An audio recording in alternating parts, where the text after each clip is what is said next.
दोस्तों कैसे हैं आप सभी सभी अच्छा कर रहे होंगे। मैं बताऊं, मैं भी बहुत अच्छा हूँ। वीडियो अच्छा लगे तो CKD stock market news channel को सब्सक्राइब कर लेना, साथ ही बेल आइकन बटन को प्रेस कर देना। चलिए शुरू करते हैं। आज मैं बात आपके सामने कर रहा हूँ और इन डेप्थ एनालिसिस भी कर रहा हूँ Parag Parikh flexi cap fund direct plan growth की। पूरा इन डेप्थ एनालिसिस करेंगे इस शेयर के बारे में।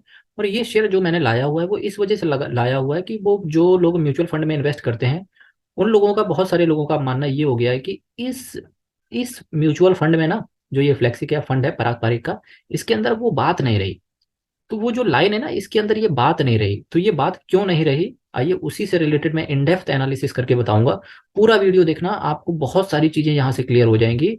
एनएवी की बात करेंगे, इस फंड हाउस से 51 रुपए की एनएवी है।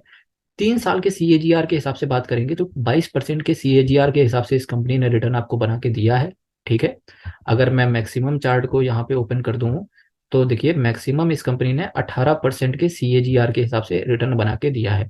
और एक फ्लेक्सी कैप फंड अगर आपको 18.51% के हिसाब से अगर आपको रिटर्न बना के दे रहा है तो मेरा मानना है कोई बुरा है नहीं। लेकिन फिर भी 18.51% के हिसाब से इस कंपनी ने आपको रिटर्न बना के दिया है। अब फिर भी वो बात नहीं रही, इस चीज का आंसर आपको थोड़ा सा नीचे मिलेगा जब मैं सेक्टर को सेलेक्ट करूंगा और जब सेक्टर के अंदर शेयर्स के बारे में आपको बता रहा हूँ।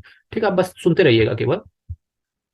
इससे पहले मैं बताना चाहूंगा कि ये एक डायरेक्ट प्लान ग्रोथ है। आप हमेशा सेलेक्ट किया करो डायरेक्ट प्लान ग्रोथ को, रेगुलर प्लान को सेलेक्ट ना किया करें, क्योंकि रेगुलर प्लान में क्या होता है, आपका कमीशन जाता है म्यूचुअल फंड एजेंट को और वो कमीशन आपकी ही एसआईपी से पेमेंट किया जाता है उसको। इसीलिए बोलते हैं कि as compare to regular plan, direct plan आपको अच्छा रिटर्न बना के देता है। प्लस दूसरी चीज, बहुत सारे लोग ऐसे हैं जो डिविडेंड देने वाले जो म्यूचुअल फंड होते हैं, बहुत सारे आईसीडीडब्ल्यू जिसे बोलते हैं, डिविडेंड को री इन्वेस्ट कर देते हैं वो। उन फंड में भी इन्वेस्ट ना किया करें, क्योंकि जो भी कंपनियां डिविडेंड देती हैं उनमें ग्रोथ का जो पर्सपेक्टिव है वो काफी कम रहता है। हालांकि डिविडेंड आपको ये भी देते हैं, लेकिन उनमें क्या रहता है कि जब जो डिविडेंड देने वाली कंपनियां होती है वो रिटर्न आपको कम बना के देती हैं। ठीक है, ये चीज है और ये आपको ध्यान रखा करो कि जो डिविडेंड, हालांकि फिर भी अपना अपना एरिया ऑफ इंटरेस्ट है, अगर आपको वैसा पसंद है तो आप वैसा कर सकते हैं। देखिए, मेरा पर्सनल ये व्यू है कि आईसीडीडब्ल्यू जो डिविडेंड री इन्वेस्टमेंट वाले जो म्यूचुअल फंड होते हैं उनमें नहीं जाना चाहिए, लोगों को डायरेक्ट प्लान सिंपल सेलेक्ट करना चाहिए। और इसी के साथ साथ मैं आपको ये बताना चाहूंगा, इस फंड ने 2014 से लगा के 2022 तक ऑलमोस्ट इस कंपनी को 9 साल हो चुके हैं और 9 साल में 18.51% के सीएजीआर के हिसाब से रिटर्न बना के दिया है। सीएजीआर का मतलब क्या होता है मेरे दोस्तों, कि चक्रवृद्धि ब्याज। 100 रुपए पे 18 रुपए, 118, फिर नेक्स्ट ईयर आपको 118 रुपए पे ब्याज मिलेगा। 118 पे फिर से 18%। तो इस तरीके से चलता है। मैंने यहाँ ब्याज लिया लेकिन एक्चुअली रिटर्न होता है वो, चूंकि इक्विटी में इन्वेस्टमेंट है इस वजह से। और डिवेंचर पे आपको इंटरेस्ट मिलता है। रिस्क आपका जो है वेरी हाई रिस्क रहता है, क्योंकि इक्विटी में पैसा है। जब तक आपका इक्विटी में पैसा रहता है वहां पे वेरी हाई रिस्क रहता है। ठीक है। और इसके साथ साथ अगर मैं पराग पारिक फ्लेक्सी कैप फंड की बात करूं, 28,546 करोड़ का ये फंड हाउस है।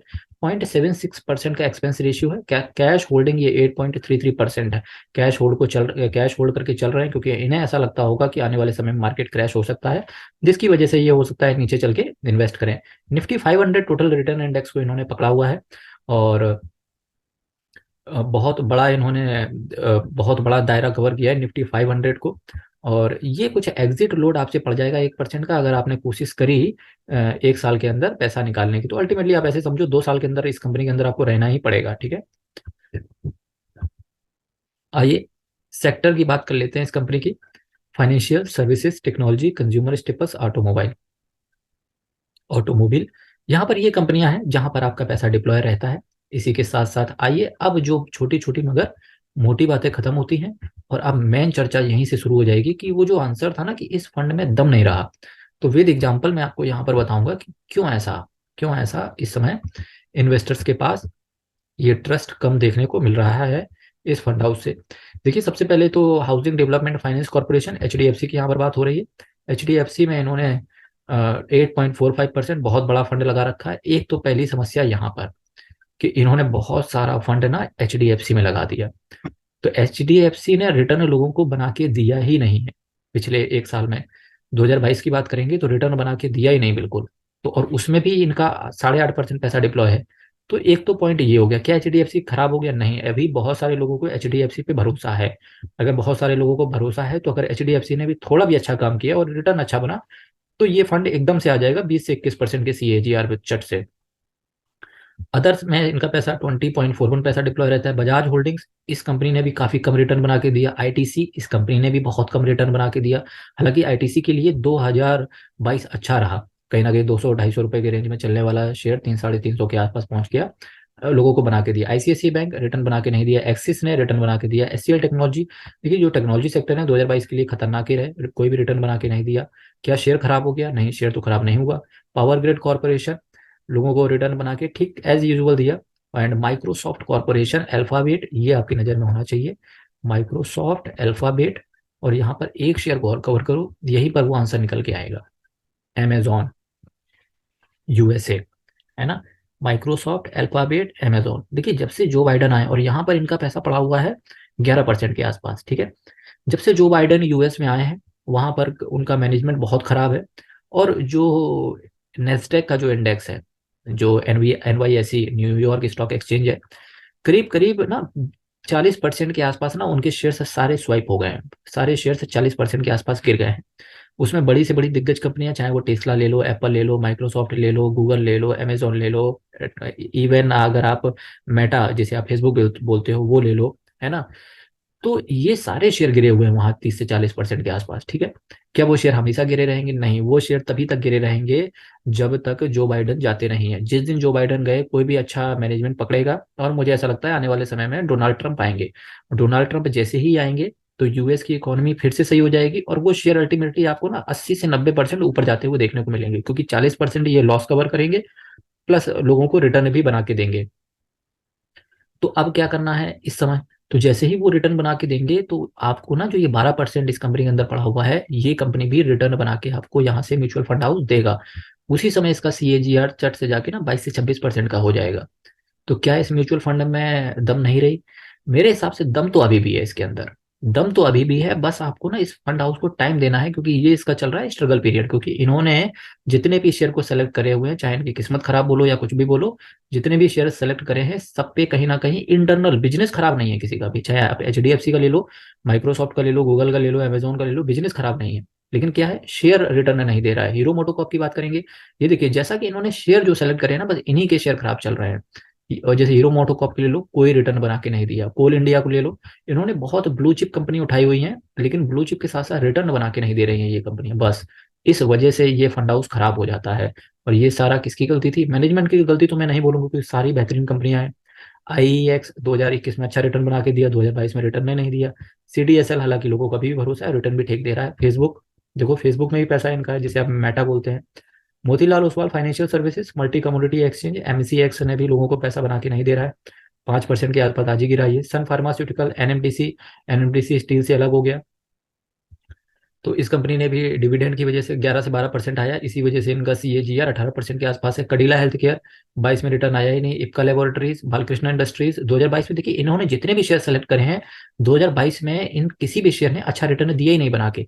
सिप्ला हो गया, इकरा हो गया, सुजुकी, सुजुकी भी वहीं पड़ा रहा, लेकिन अभी फिलहाल 8,000 के आसपास आया, लेकिन कुछ खास रिटर्न दिया नहीं। Oracle financial, NMDC steel, UTI asset and management, और उसके बाद महाराष्ट्र यूटीआई ने तो अभी अगर बात करें पिछले 2 महीने से अच्छा रिटर्न देना स्टार्ट किया है।